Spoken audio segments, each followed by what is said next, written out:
Well, that's that, isn't it? In a week's time, we will be saying goodbye to the current calendar year and staring directly into the soulless, beady eyes of 2024.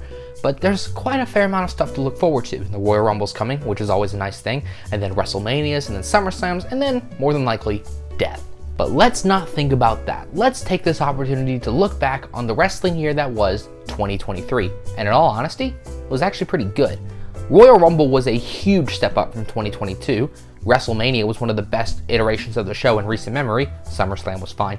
And Survivor Series might just be my favorite WWE pay-per-view of the year, if not ever. And today, we're looking at the men and women that made it possible. Merry Christmas, everyone. I'm Jackson Haney from Insane Internet Wrestling, and here are the 10 best WWE wrestlers of 2023. Number 10, LA Knight. If you had told me this time last year that LA Knight, at the age of 41, would be one of, if not the most popular wrestler on the roster today, I would have beaten you to death with a dog. But here we are, and that's probably down to the sheer charismatic ability of Knight himself. And he really grew throughout the course of the year. He started the year losing in Mountain Dew pitch black matches, for whatever that's worth, but he ended the year challenging Roman Reigns for the undisputed Universal Championship. Granted, that ended in a loss too, but he challenged for the championship. And that's amazing. I mean, what a year it's been for the guy. He's got some of the best promo work in the game. Some of the best segments of the latter half of the year came with him and Roman Reigns, and though we didn't know it at the time, he was Bray Wyatt's final WWE opponent. Rest in peace, Bray. You will be dearly missed by everyone. And while Knight has yet to win a championship in WWE, expect some gold to be around his waist in 2024. Number 9, Damien Priest. The first of 2 Judgment Day members on this list. Spoilers. And really, I could have put guys like Finn Balor and Dominic Mysterio here because they're always reliable guys. Well, Finn is always a reliable guy. But Priest has just improved year after year on the main roster, and it's baffling. He's been given great stuff in the past too, like Punisher Martinez in Ring of Honor, the Archer of Infamy thing in NXT, and even when he first got to the main roster, the whole Damien versus Priest thing, like, you know, the half and half Tron, I thought that was pretty cool. But when he joined the Judgment Day in 2022, he really turned his career around. And 2023 was the best year of his career, bar none. This year alone, he's gotten multiple reigns as tag team champion alongside Finn Balor. He got one of the best matches of the year out of Bad Bunny, and oh yeah, he won Money in the Bank.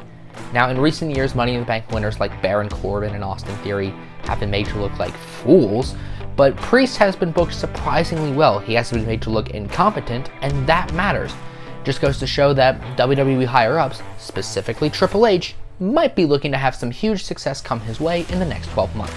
Number 8, Io Sky. The women's division has been an up and down division for years, but 2023 honestly felt like a down year for them, and it's a shame because the women's division has some of the best female wrestlers on the planet right now, and WWE just doesn't know what to do with them. But one of the bright spots of the division has undoubtedly been Damage Control, more specifically, Io Sky. Like Priest, Sky won Money in the Bank back in July, and she actually cashed in on Bianca Belair at SummerSlam to win the WWE Women's Championship, a championship that she has held for, at the time of recording, 142 days. And her reign puts Damage Control in kind of a icky spot, because Bayley is supposed to be the leader of the group, but Sky, as women's champion, is basically the leader of an entire division. So, puts things into perspective for 2024.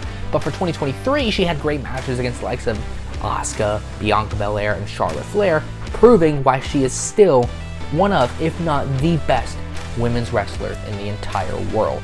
Number 7, Roman Reigns. Alright, now, listen. I understand that 7 for Roman Reigns is criminally low.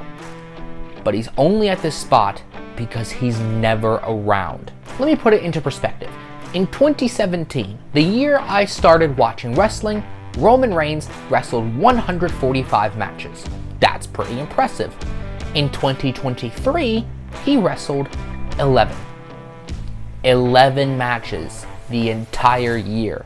That divides out to less than 1 match per month, which is mental. But he's on this list because, despite wrestling 11 matches, he's the face of the company. He's been the top champion for literal years now, and people can't not talk about him. He cracked 1,000 days as champion. He wrestled in quite possibly the biggest WrestleMania main event of the past decade, and he's gotten several great matches out of several different people. The Bloodline saga hit its peak in 2023. The matches with Zayn, the Usos, the stuff with Solo, Heyman got involved in multiple ways. It's all been absolutely amazing. And the man at the heart of it all, the Tribal Chief. Number 6, Rhea Ripley. Dominance is one of those things that is hardly ever seen in wrestling anymore. I mean, in recent years, it's been very rare for someone to be excessively dominant while also being excessively successful. But this trend has shifted, with wrestlers being successful and dominant. Rhea Ripley is one such wrestler. Like Damien Priest, she joined the Judgment Day in 2022, and she has been doing some of the best work of her entire career. Her joining the Judgment Day really turned her career around for the better. She's doing her best work as a woman who will run through everybody and ask questions later. But the main reason Ripley falls outside of the top 5 is because the Women's World Championship, which she has technically held since WrestleMania, has been relegated to an afterthought. It is a prop in her ongoing thing with the main thing she's focusing on, the Judgment Day. And fine, that's her group, I get it.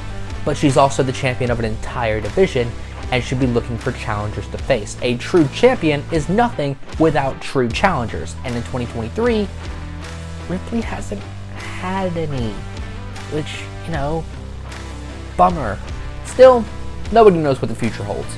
And hopefully 2024 will once again be Mommy's year. I hate myself for saying that. Oh my god, why did I say that? Number 5, Sami Zayn. Now granted, in the last 6 months, Zayn has been docked quite a bit, being relegated to what looks to be the upper mid-card. But at the start of the year, holy mother of God, Sami Zayn was on fire.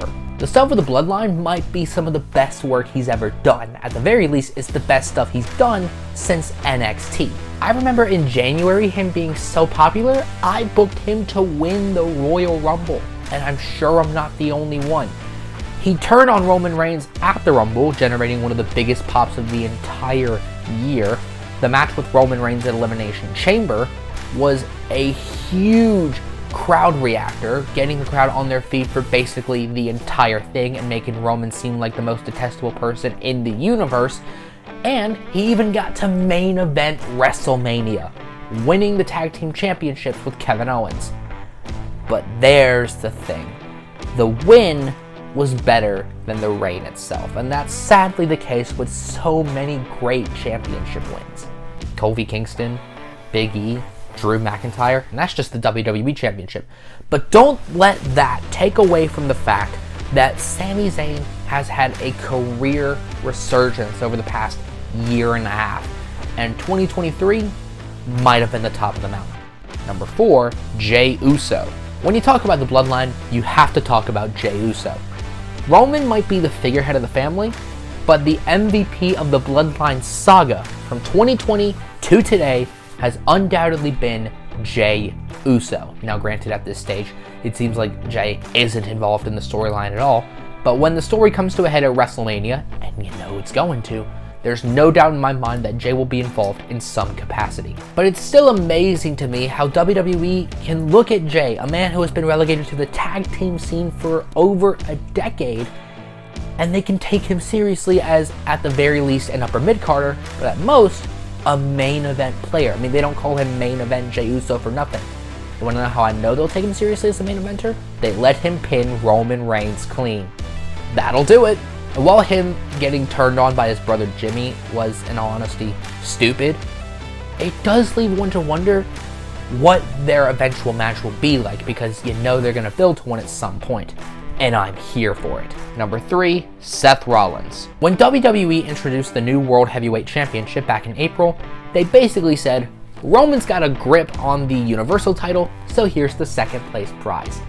And that left fans miffed, let's say, because it's basically a second place trophy.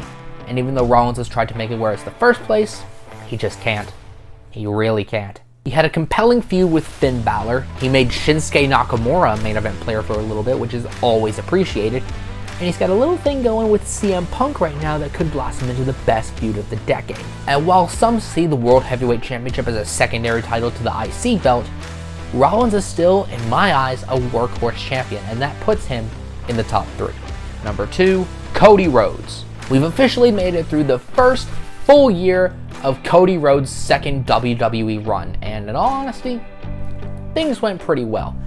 Now, I, along with many other people, think he should have won at WrestleMania, and we were super mad when he didn't, but it's made the chase feel more inevitable. It feels like it's going to happen this time around. Now, it's a classic WWE thing. Build the chase, and I can understand that, but it does get tedious at times, especially when you take a break from Roman Reigns for a solid 8 months to focus on Brock Lesnar and the Judgment Day, but he made it work. He's just that good. He's gotten great matches out of obviously Roman Reigns, but also guys like Dominic Mysterio, Damien Priest, him and Lesnar had a freaking trilogy, and it just goes to show how expendable he is. Whatever WWE asks him to do, he'll do his utmost to make it work. That's been his shtick for years, and I can respect that. And let's hope that in 2024, Rhodes finally finishes the story. And number 1, Gunther. No one comes close. Absolutely nobody. Gunther has had probably the best single year out of any wrestler in a long time. People were worried when he got called up to the main roster and got his name changed from Walter to Gunther that WWE was going to screw him up, but thankfully, Triple H took over and that didn't happen. He's officially the longest reigning Intercontinental Champion of all time, which just does wonders for him. He's gotten great matches out of Drew McIntyre, Sheamus, The Miz had a good showing. He's just a really good champion. Oh, fun fact, he beat Ricochet to win the Intercontinental Championship. Bet you didn't know that, did you? Gunther's reign as Intercontinental Champion has been so good that he has basically made the Intercontinental Championship the top belt on Raw. While Seth Rollins is still there as World Heavyweight Champion, Gunther's just been doing the best work of the year. Any promotion, doesn't matter. Gunther is, without a shadow of a doubt, the best WWE wrestler of 2023. And that's the list. Thanks for watching. Did I miss anything out? If I did, tell me about it in the comments section down below. Don't forget to like this video, share it, and subscribe, and you can follow me on Twitter here. I'm Jackson Haney from Insane Internet Wrestling, and I will see you soon.